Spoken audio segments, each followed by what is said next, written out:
মানুষ যেন কষ্ট না পায়। এই যত্র ব্যাংকের ছাতার মধ্যে গজিয়ে যাওয়ার ফলে মানুষ কোথায় যাবে? বুঝতে পারছো? তোমাদেরকে ভাই ভালোভাবে স্যার আসছে এবং স্যারের নেতৃত্বে আমরা আসছি, আমরা বলে যাচ্ছে আমরা একটু জানিয়ে গেলাম, না হলে ভাই কালকে থেকে আমরা নিজেই আসবো, জোর করে উঠাবো, আইনগত ব্যবস্থা নেব। আপনারা আজকেই সরে যান। বুঝতে পারছেন? ঠিক আছে, আপনাদের সবাইকে একটু বলে দেন যে আমরা আজকে না হলে জোর করবো।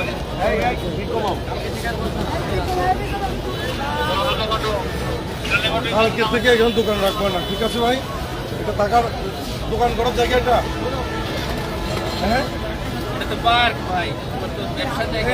সবাই বলে দিচ্ছি, এদিকে আসেন আপনারা, সবার আসবেন, দোকানদাররা আসেন, দোকানদাররা দোকানদার বাইরে আসুন।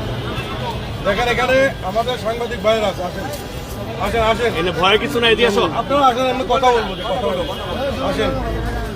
আপনার দোকানদার ভাই সবগুলো আসেন এদিকে। আপনি দোকানদার? দোকানদার ভাইরা আসেন। এই চত্বরটা আপনারা কালকে দোকান ফ্রি করে দিবেন, ঠিক আছে? তাহলে আমরা পরবর্তীতে আইনগত ব্যবস্থা নিতে বাধ্য হব। আপনাদেরকে বলছি, এটা মানুষ চলাচলের জন্য।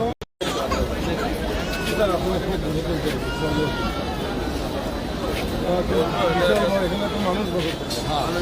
সব বাইরে চলে যায়, এদেরকে আপাতত এদিকে আসো, তোমরা কয়েকজন আসো, এদিকে আসো, এদিকে আসো। দোকানদাররা আসো ভাই, ভিতরে আপনারা দোকানদার গুলো আসো।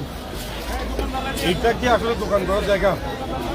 মানুষ একটা ঘোরার জায়গা, এখানে মিটিং হয়। তোমরা এতদিন বিশৃঙ্খল যেমন বসে গেছো এইভাবে বসছো, কালকে থেকে এখানে আর বসবো না। এখানে স্যার আছে, জেলা প্রশাসনের আইন শৃঙ্খলা কমিটির মিটিংয়ের ডিসিশন আছে। কাইন্ডলি তোমরা সুবিধাজনক জায়গায় রাস্তায় যেন যানজট না হয়।